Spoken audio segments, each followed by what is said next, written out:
I always call it our version of March Madness. There's pretty much a pro day going on every single day of the week.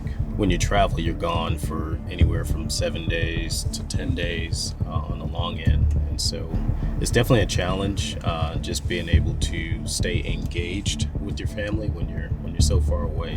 When you come to pro days, I look at guys first in line.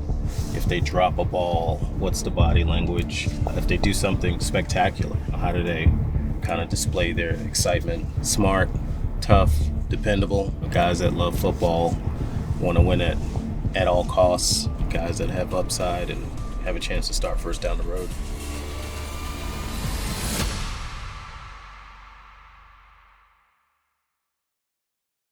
Terrance and Brian they're my top two, what I'd call executive scouts, and so they have to go bounce between pro and college. The college is a much more complicated landscape to navigate because you got so many levels of schools, whether it's an SEC school or you're going to Tulane or some Division II or Division III school. They're great filters. Maybe a scout puts a guy up there that he fell in love with in the fall and he wants to argue for it.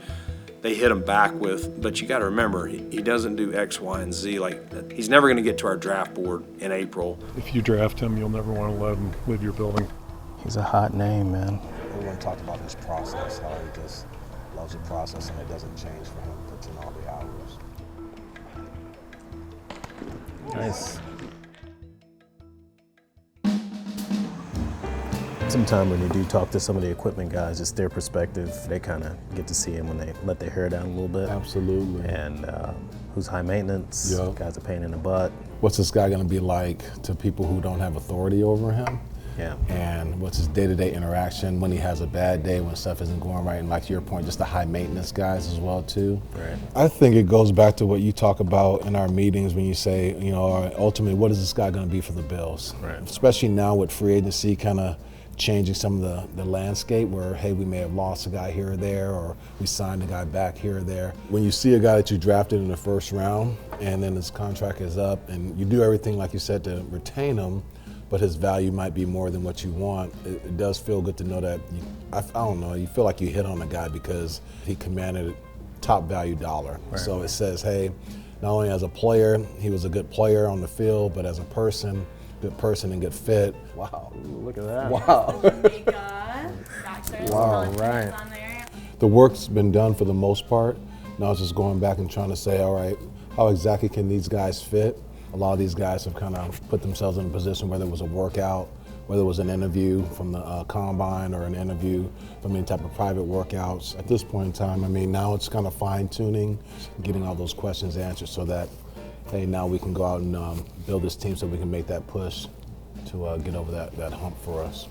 Well, cheers. Let's keep it rolling. Finish this spring in a productive draft, successful draft. Absolutely.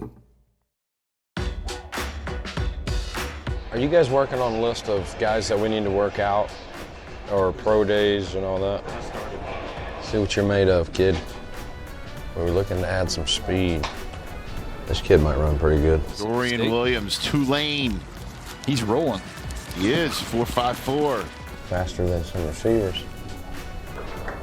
Shorter.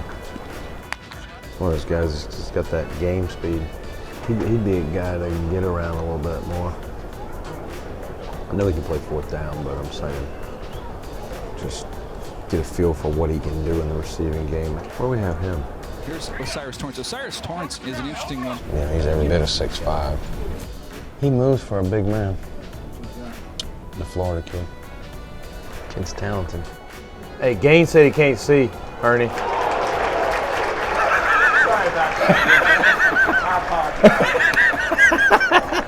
We're always looking for playmakers, and whether that's a receiver, a running back, a tight end, you're always looking for guys that are weapons with the ball, mismatches. We got to figure out his DNA.